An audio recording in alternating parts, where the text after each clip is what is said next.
Once again, it's on. We are back. Yes, yes, we have returned. Now that the prodigal son has returned, you're starting to see that Travis Kelce, being with Taylor Swift and living this basically fake life, it just shows you that even though the spotlight and he's nearing the twilight of his career, playing wise, the public interest in Travis Kelce has been remarkably positive. Like everybody is so glued into whatever Travis wants to do. And Kayla Nicole is basically the one that pretty much felt like she's the one that's been villainized when she's telling her side of the story. People's like, oh, you're so superficial. You want a man to take care of you. And a man this that and she was like, nah, I just wanted him to step up and be a man, is what she was saying. But he was like, well, we should go 50-50 on all the bills. And she's like, no, I don't go 50-50 with anybody. Look at me, do I have to go 50-50 with anybody? So now he's going 50-50 with Taylor Swift. And now it's like, well, I'll take him because they said, oh, she didn't see what she had. Well, she's not really complaining about it, but she still takes shots because Taylor Swift people have now gotten involved. And since Taylor Swift has gotten involved in the situation, it takes on a life of its own because she's Taylor Swift. Now, and they have what they call the Swifties. Let me let y'all in on a little secret here about Swifties. They don't exist. Okay, a Swiftie is just a fan, a little 13-year-old girl, 10-year-old girl who's blinded by that. If you want to say that's a Swiftie, that's fine. They're not on Twitter. They're not vested into your private life. They're not hacking into your future. They're not on the dark web. That's the PR media team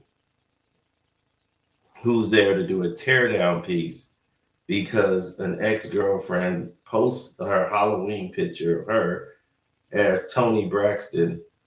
He wasn't man enough for me. She wore the outfit. She basically reenacted the video, with herself using, and saying that he still wants to be with me, but I don't want him. He's not man enough for me. And it was basically a shot at Taylor Swift. Why you marry him? Like it's like, okay, well, they ain't married yet, but they're getting married. And it's like, okay, well, you can keep him. He wasn't man enough for me. So this whole narrative of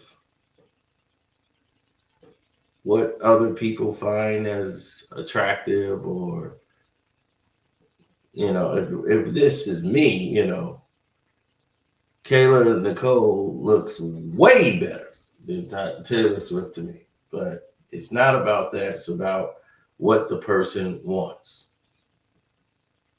And Travis Kelce seems like a man who just wants to be a celebrity. As a tight end, he was on a reality show to try to find love. He's a guy that wants to be a star, but he just doesn't know what to do to get there. Now he's a beta male, all the way beta, a lot of female tendencies. And, only in the reign, because he's popular, he's Travis Kelce, Patrick Mahomes to Kelce, and all of this crap that they put up with his nonsense that he would never be getting away with on the football field and wouldn't be pushing that if he wasn't the Travis Kelce. Talking back to the coach the way he did, it was just utterly ridiculous. So now, because of all of this tension and discontent, the Swifties, what they're saying, the Swifties are on the attack. Well, the Swifties are not going to get on TMZ. That's the PR team. And the PR team hit and hit hard. They come and go through the whole life of Kayla Nicole because she made that post on Halloween. And then they turn around and they start posting these things right here that you see on TMZ. They went through her old tweets going back to 2010 saying, I can hear this Indian girl praying and chanting through the walls. She's got 5 more minutes, and I'm going to let her know that Buddha isn't real. Shaking my head.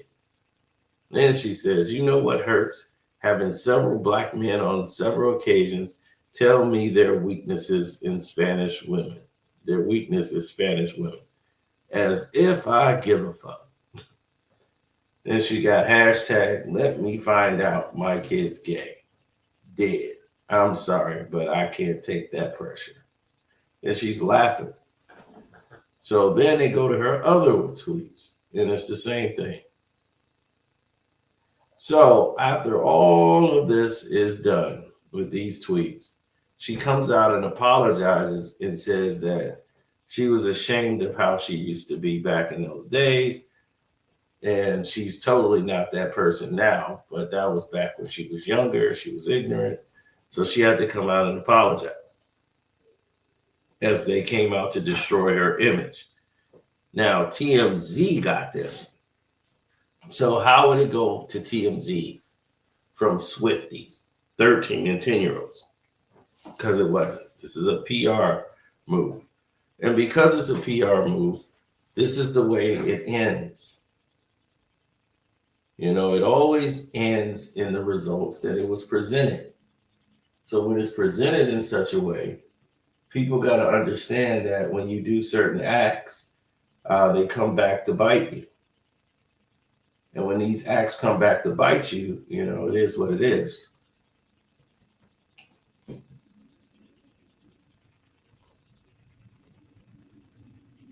Now, the narratives, the more they change, the more they stay the same.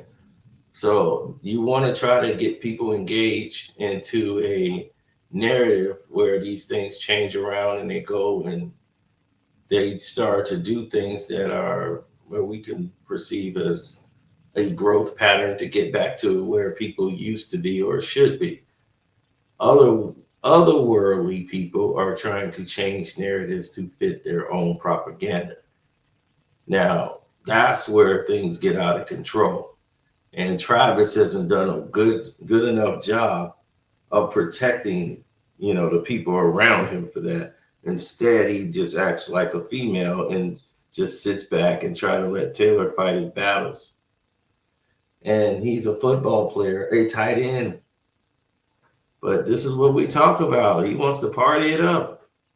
He wants to go out to the night and dawn and just have a great time, come in late at night, you know, and go to parties with Taylor. And they go, hey, this is the way to go, baby. Let's go. Let's kick it. So when the party's up and everybody's doing their thing, yeah, let's go. I'm Travis Kelce. No. So while he's doing that, you got all of these people enamored, like all of these magazines. They bring all this type of revenue, attention. Now he's telling me he doesn't like it. You know, it's quite invasive. I didn't want this attention. That's why you did a reality show to try to find love. I mean, what a stupid, dumb bastard.